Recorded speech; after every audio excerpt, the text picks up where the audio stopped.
નમસ્કાર, હું છું માર્ગી. આપની સાથે હેડલાઇન્સમાં જોઈએ કેટલાક મહત્વના સમાચાર.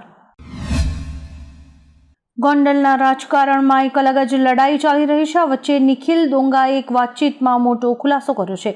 તેમને પૂછાયું કે શું તેઓ 2027માં ગોંડલ વિધાનસભાની ચૂંટણી લડશે, તો જવાબમાં ડોંગાએ કહ્યું કે જો ગોંડલની જનતા મને અપીલ કરશે, મારો સમાજ 18 વર્ણ તેમજ મારું યુદ્ધ એજ કલ્યાણ ગ્રુપ કહેશે કે મારે આવવું જોઈએ, તો હું 100% આવીશ અને ભાજપમાંથી ચૂંટણી લડીશ. કરાચીમાં 12મી મેના રોજ પાકિસ્તાન સેનાના સમર્થનમાં એક રેલી યોજાઈ હતી. આ રેલીમાં હજારો આતંકવાદીઓ પાકિસ્તાની સેનાના સમર્થનમાં જોડાયા હતા. આ રેલીમાં એલઈટી અને અહલે સુન્નત વાલ જમાતના સભ્યો હાજર રહ્યા હતા. આતંકવાદીઓ અને કટ્ટરપંથી નેતાઓ બુલેટ પ્રૂફ કાચ પાછળ ઉભા રહ્યા અને ભારત વિરોધી ભાષણો આપ્યા હતા.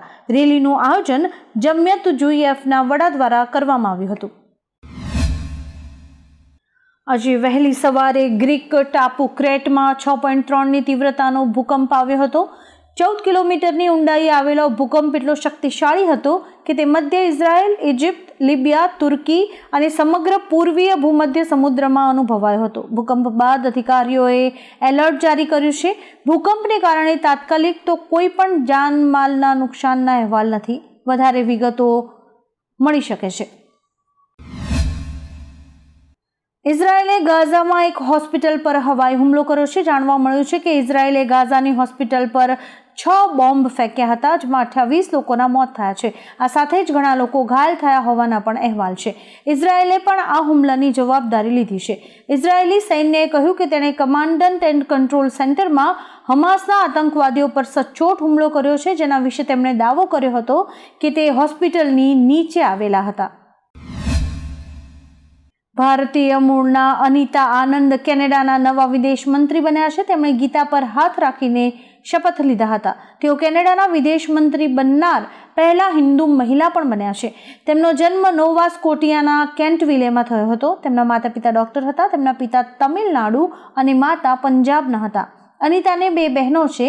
ગત મહિને ચૂંટણી જીતનારા માર્ક કાર્નેએ અનિતા આનંદને વિદેશ મંત્રી તરીકે નિયુક્ત કર્યા છે. બીએસએફ જવાન પૂર્ણમ કુમારને પાકિસ્તાને ભારતને સોંપ્યો છે. આજે તેમને પ્રોટોકોલ સાથે શાંતિપૂર્ણ રીતે બીએસએફને સોંપવામાં આવ્યા. ભૂલથી સરહદ પાર કર્યા પછી પૂર્ણમ લગભગ 20 દિવસ સુધી પાકિસ્તાનની કસ્ટડીમાં રહ્યા. સામાન્ય રીતે જો બંને દેશોના સૈનિકો ભૂલથી સરહદ પાર કરે છે તો તેમને નિર્ધારિત પ્રક્રિયા બાદ 24 થી 48 કલાકની અંદર સોંપવામાં આવે છે. પરંતુ આ વખતે યુદ્ધ જેવી સ્થિતિ હોવાને કારણે પાકિસ્તાને પૂર્ણમને પાછા મોકલ્યા ન હતા અને હવે લગભગ 20 દિવસ પછી તેમની વતન વાપસી થઈ છે. ચીને ભારતીય વિસ્તારોના નામ બદલ્યા હોવાની માહિતી ગ્લોબલ ટાઇમ્સ દ્વારા શેર કરવામાં આવી હતી. ખોટા પ્રોપેગન્ડા ફેલાવવા બદલ ભારત સરકારે ગ્લોબલ ટાઇમ્સ સામે કાર્યવાહી કરી છે. વિદેશ મંત્રાલય તરફથી આ કાર્યવાહી કરાઈ છે, જેમાં વિદેશ મંત્રાલયે ગ્લોબલ ટાઇમ્સનું એક્સ એકાઉન્ટ પણ બ્લોક કર્યું છે. ખાસ વાત એ છે કે પાકિસ્તાન સાથેના ભારતીય સંબંધો વધુ ખરાબ થયા બાદ ચીને પણ હવે અવળચંડાઈ કરવાનું શરૂ કર્યું છે. ઓપરેશન સિંદૂર બાદ વિદેશ મંત્રી એસ જયશંકરની સુરક્ષામાં તાત્કાલિક વધારો કરાયો છે. દિલ્હી સ્થિત તેમના નિવાસસ્થાનની આસપાસ સુરક્ષા વધુ કડક કરવામાં આવી છે. ગૃહ મંત્રાલયે તેમના માટે ખાસ બુલેટ પ્રૂફ કારનો પણ સમાવેશ કર્યો છે.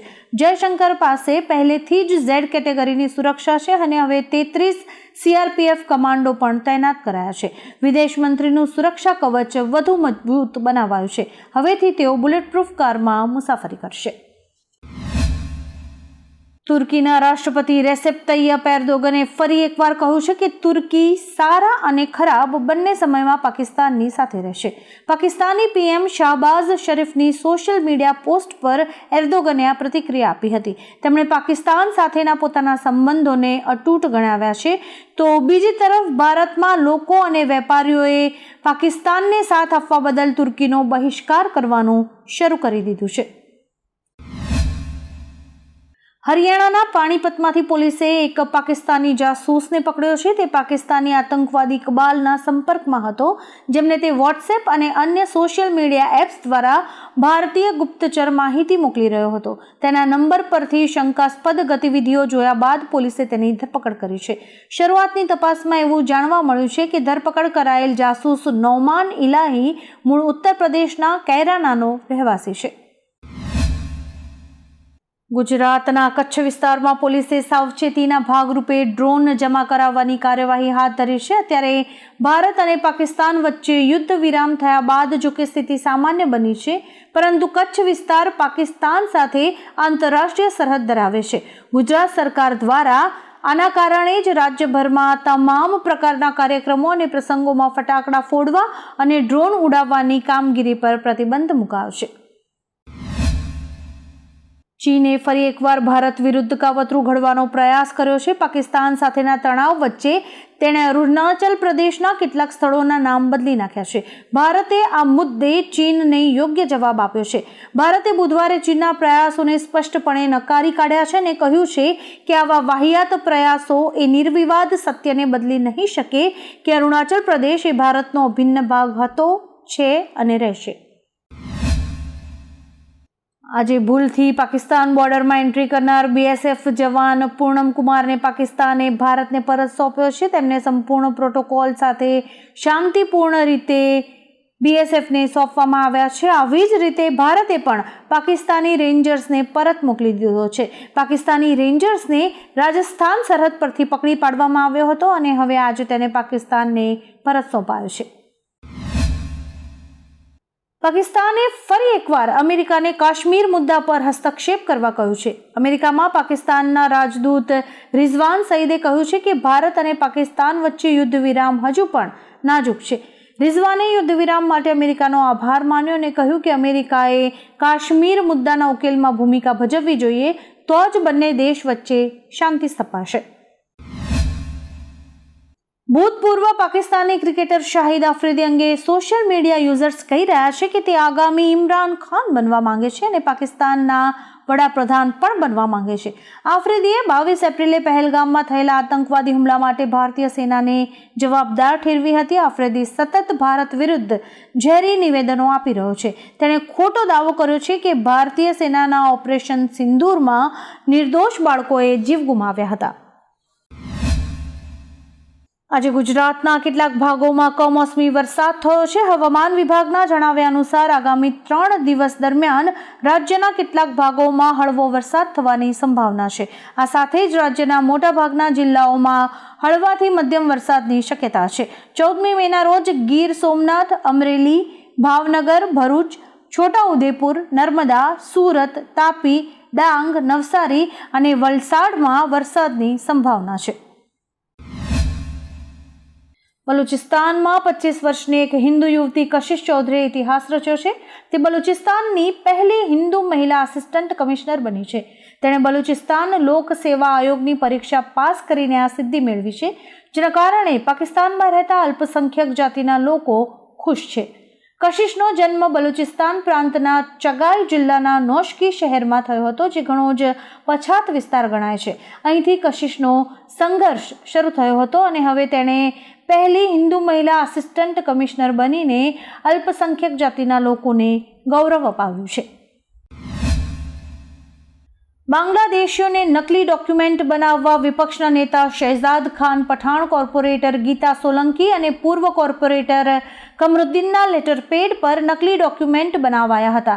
ગીતા પરમારના લેટરપેડના આધારે 15 ડોક્યુમેન્ટ અને કમરુદ્દીનના લેટરપેડના આધારે 2 ડોક્યુમેન્ટ બનાવાયા હતા. જોકે શહેજાદે બચાવ કરતા જણાવ્યું કે મારા લેટરપેડનો ઉપયોગ કરાયો છે અને હું આરોપીઓને ઓળખતો નથી.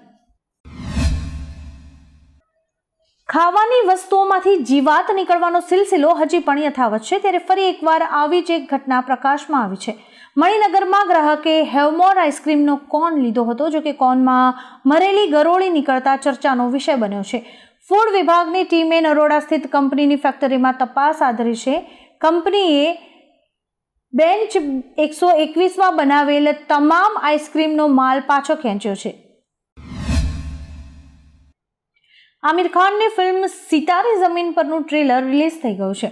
આ ફિલ્મ 2007માં રિલીઝ થયેલી સુપરહિટ ફિલ્મ તારે ઝમીન પરની સિક્વલ છે. આ ફિલ્મ વિશે ઘણા સમયથી ચર્ચા ચાલી રહી હતી. પહેલા આ ફિલ્મનું ટ્રેલર 8મી મેના રોજ લોન્ચ થવાનું હતું, પરંતુ ભારત અને પાકિસ્તાન વચ્ચે વધતા તણાવને જોઈને મેકર્સે તેને પોસ્ટપોન કરી દીધું હતું.